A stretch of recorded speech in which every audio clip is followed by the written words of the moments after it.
The Paramount science academy. रहमतुल्लाहि व बरकातुहू।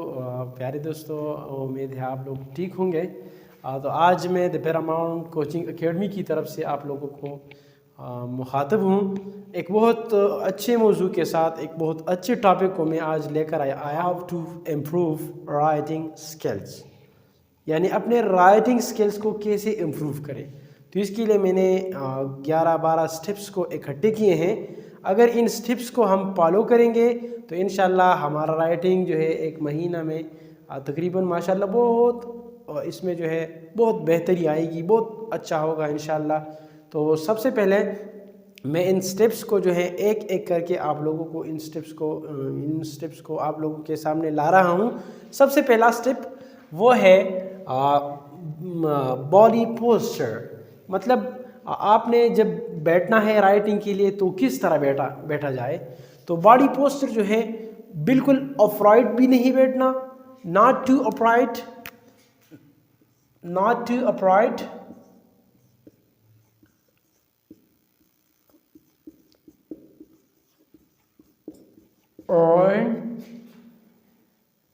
and not too bored।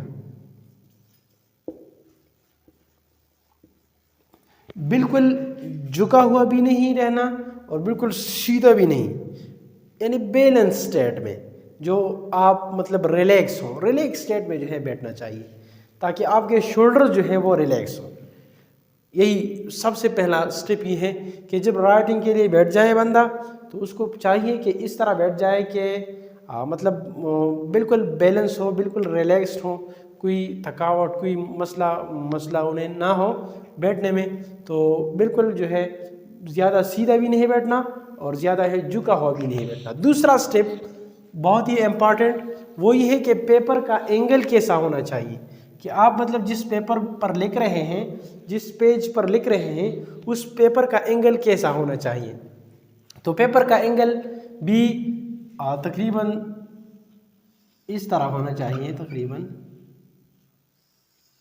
इस तरह एंगल, ताकि राइटिंग का जो हाथ जो है वो मतलब राइटिंग अच्छी तरीके से कर सकते हैं इस तरह। तो पेपर का एंगल इस तरह होना चाहिए, बिल्कुल सीधा भी नहीं, इस तरह भी नहीं, ऐसा नहीं होना चाहिए और ना बिल्कुल ना ऐसा होना चाहिए। बल्कि पेपर का एंगल जो है ये भी नहीं होना चाहिए, बल्कि पेपर का एंगल ये होना चाहिए। ठीक हो गया, 2 स्टेप्स हो गए। तीसरा स्टेप्स है राइटिंग इंस्ट्रूमेंट, मतलब किस चीज़ पर लिखना चाहिए। तो ये ऐसा चीज़ जो है राइटिंग के लिए इस्तेमाल करना चाहिए जिसको बंदा जो है बहुत ज़्यादा यूज़ करता हो। मतलब वो पेन हो, अगर बंदा जो है पेन के साथ ज़्यादा लिखाई करता है तो पेन ठीक है।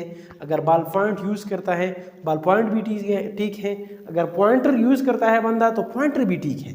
लेकिन जो भी चीज़ जो है ज़्यादा इस्तेमाल करता है, जिस औजार के साथ, जिस हथियार के साथ बंदा ज़्यादा मानूस होता है, जो ज़्यादा इसके इस्तेमाल में हो, उसी चीज़ से जो है लिखना चाहिए।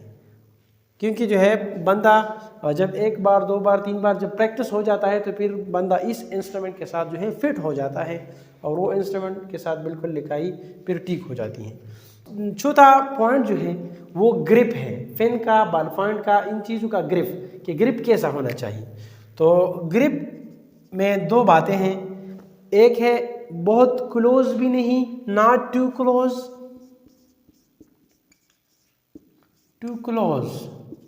बहुत नज़दीक भी, निब के नज़दीक भी नहीं पकड़ना और बहुत दूर भी नहीं पकड़ना।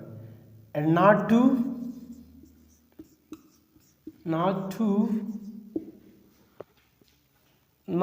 Close and not too far, बहुत दूर भी नहीं पकड़ना और बॉल पॉइंट को और बहुत करीब से भी नहीं पकड़ना, बल्कि तकरीबन इसी तरह जो है सेंटर से तकरीबन जो मतलब आसान हो, इस तरह बहुत ज़्यादा करीब भी नहीं और बहुत ज़्यादा दूर भी नहीं।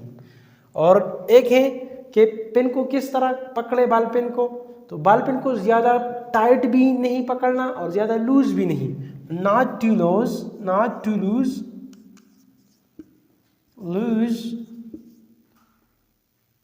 and not too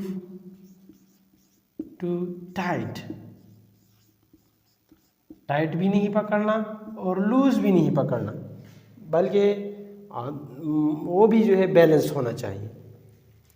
और छठा स्टेप जो है हमारा बहुत ही इम्पोर्टेंट, वो है स्पीड, के स्पीड किस तरह होना चाहिए। बहुत ज़्यादा तेज़ या बहुत ज़्यादा स्लो, नहीं नहीं नहीं, ना बहुत ज़्यादा तेज़ ना बहुत ज़्यादा स्लो, बल्कि स्टीडी स्पीड होना चाहिए। स्टीडी दरमियानी स्पीड के साथ लिखना चाहिए। ज़्यादा जल्दी भी नहीं करनी चाहिए और ज़्यादा आहिस्ता आहिस्ता भी नहीं जो है लिखना चाहिए, बल्कि स्पीड जो है वो स्टीडी होना चाहिए। स्टीडी स्पीड, स्टीडी स्पीड, ये जो है भी बहुत अहम टॉपिक है। और 7 नंबर जो हमारा स्टेप है वो है साइज़, कि लेटर का साइज़ कितना होना चाहिए। लेटर ज़्यादा बड़ा हो या ज़्यादा छोटा हो, नहीं, ना ज़्यादा छोटा लिखना ना ज़्यादा बड़ा लिखना, बल्कि लेटर जो है नॉर्मल हो, normal, not too big not too small, not too big and not too small। ज़्यादा बड़ा भी नहीं होना चाहिए और ज़्यादा छोटा भी नहीं होना चाहिए। और जो है 8 नंबर पॉइंट वो है एंगल, के लेटर का एंगल कैसा होना चाहिए। तो लेटर जो है हम जिस तरीके से लिख रहे हैं, 3 राइटिंग के 3 टाइप्स हैं। एक को कहते हैं स्लैंटेड और एक को कहते हैं वर्टिकल राइटिंग। तो इन दो चीज़ों को हम समझते हैं। एक होता है स्लैंटेड राइटिंग, स्लैंटेड, और एक होता है वर्टिकल राइटिंग। स्लैंटेड राइटिंग में फिर 2 होते हैं। एक होता है फॉरवर्ड स्लैंटेड, फॉरवर्ड स्लैंटेड, और एक होता है बैकवर्ड स्लैंटेड।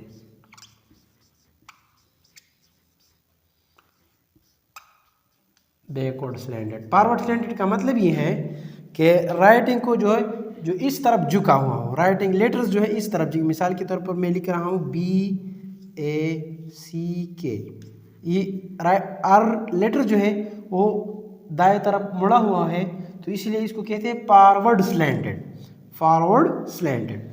तो ये राइटिंग जो है स्लैंटेड राइटिंग, ये सबसे फास्टेस्ट राइटिंग है और बंदा जो है इसके साथ स्पीड से लिख सकते हैं। ये fast writing is forward slanted writing. और दूसरा है बैकवर्ड स्लाइडिंग, बैकवर्ड स्लैंटेड। तो बैकवर्ड स्लैंटेड इस तरह है, मिसाल के तौर पर मैं लिख रहा हूँ इधर बैक, BACK, के जो लेटर्स इस तरफ मुड़े हुए हो, तो यह है बैकवर्ड स्लैंटेड। तो ये राइटिंग बिल्कुल अच्छी नहीं, बिल्कुल ये अच्छी नहीं लिखती, ये राइटिंग अच्छी नहीं है। और ये राइटिंग जो है ये फास्टेस्ट है। और सबसे अच्छी राइटिंग जो है वो है वर्टिकल राइटिंग। वर्टिकल राइटिंग का मतलब ये है कि लेटर्स में 90 का एंगल हो। 90 का एंगल मतलब ये है कि मिसाल के तौर पर मैं लिख रहा हूँ बैक, BACK, बैक, और ये सीधा है, हर लेटर सीधा है, 90 एंगल है। तो इसी का मतलब ये है कि ये जो है सबसे अच्छी राइटिंग ये है, ये वर्टिकल राइटिंग। तो ये राइटिंग जो है यूज़ करना चाहिए। तीसरी चीज़ जो हमारे साथ है, और एंगल हमेशा के लिए कंसिस्टेंट होना चाहिए। मतलब ऐसा नहीं कि एक लाइन में जो है फॉरवर्ड स्लैंटेड यूज़ किया, दूसरे में बैकवर्ड स्लैंटेड, नहीं, और तीसरे में वर्टिकल, नहीं, बल्कि अगर लिखना हो वर्टिकल राइटिंग तो पूरे पेज पर एक ही किस्म का राइटिंग हो, वर्टिकल राइटिंग। अगर इसी फॉरवर्ड स्लैंटेड पर लिखना हो तो पूरे जो है पेज में मतलब एक ही इसी फॉरवर्ड स्लैंटेड को यूज़ करना है। ठीक है, इंशाल्लाह। ये जो है हमारे साथ है राइटिंग के टाइप्स। तो एंगल जो है वो क्या होना चाहिए, 90 का एंगल, हर लेटर में 90 का एंगल होना चाहिए, ये भी याद रखना चाहिए। और जो है हमारे साथ 9 नंबर स्टेप है वो है एसेंडर्स और डिसेंडर्स। मतलब एसेंडर्स या डिसेंडर्स, ये ज़्यादा बिग भी नहीं होनी चाहिए और ज़्यादा जो है अल्फाज की खिंचाव, मतलब जो लेटर हम लिख रहे हैं, मिसाल के तौर पर मैं लिख रहा हूँ गुड और ये इस तरह लिखूँ, ये जी को इस तरह लंबा करके लिखूँ, तो ये है डिसेंडर, तो ये भी ज़्यादा बड़ा नहीं होना चाहिए। या मिसाल के तौर पर मैं लिख रहा हूँ बी लिख रहा हूँ, इस तरह लिखूँ, इसको बी को लंबा करके नहीं, इस तरह भी नहीं। ये एसेंडर और डिसेंडर जो है भी ज़्यादा लंबी नहीं होनी चाहिए, तभी जो है राइटिंग अच्छी तरह लगेगा। और 10 नंबर जो है हमारा स्टेप है कनेक्टेड कर्सिव। कनेक्टेड कर्सिव का मतलब ये है कि जो राइटिंग हम कर रहे हैं इसको जो है कनेक्ट नहीं करना, बल्कि हर लफ्ज़ को इंडिपेंडेंट लिखना चाहिए, तभी जो है राइटिंग बहुत अच्छी लगती है। मिसाल के तौर पर ये कनेक्टेड कर्सिव ये है, फॉर एग्जांपल मैं लिख रहा हूँ पाकिस्तान, PAKIS, और इस तरह ये जो है एक अल्फाज को एक लेटर को एक हर्फ को मैं दूसरे के साथ कनेक्ट करता हूँ, तो ये कनेक्टेड कर्सिव ये भी नहीं होने चाहिए, ये फिर जो है राइटिंग में अच्छी नहीं लगती, जो है ये चीज़ से भी अवॉइड करना चाहिए। और स्टेप नंबर 11 वो है प्रैक्टिस, और वो जो मशहूर मकौला है प्रैक्टिस मेक्स मैन परफेक्ट, कि प्रैक्टिस जो है इंसान को जो है वो परफेक्ट बना देता है। तो प्रैक्टिस डेली जो है एक पेज लिखनी चाहिए, एक पेज कम से कम एक पेज डेली लिखनी चाहिए, क्योंकि प्रैक्टिस से जो है वो राइटिंग फिर बहुत अच्छी हो जाती हैं। और प्रैक्टिस में the quick brown fox jumps over the lazy dog, ये बहुत अच्छी जो है सेंटेंस है, अच्छा सेंटेंस है। इसमें जो है सारे ABCD Z तक सारे जो है मौजूद हैं, तो ये भी प्रैक्टिस होनी चाहिए। और मैं बेसिक ड्रिल्स जो है 11 और स्टेप्स नंबर 12, इसमें कुछ बेसिक ड्रिल्स हैं वो मैं बताने लगा हूँ।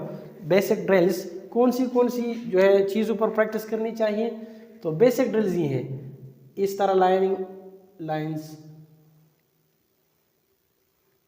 इस तरह लाइंस, ये बेसिक ड्रिल्स हैं। इस तरह लाइंस, ये बेसिक ड्रिल्स हैं। सेमी सर्कल्स,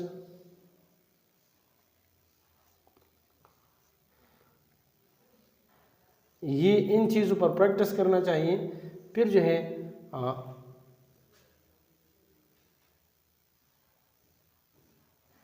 ये बेसिक ड्रिल्स हैं।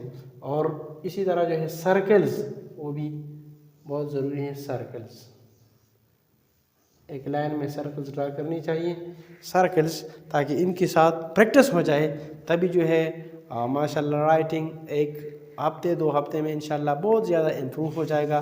तो इन स्टेप्स को फॉलो करें और हमारे साथ रहिए, और भी अच्छी वीडियो हम आप लोगों के लिए लाएंगे। बड़ी मेहरबानी, शुक्रिया, थैंक यू सो मच।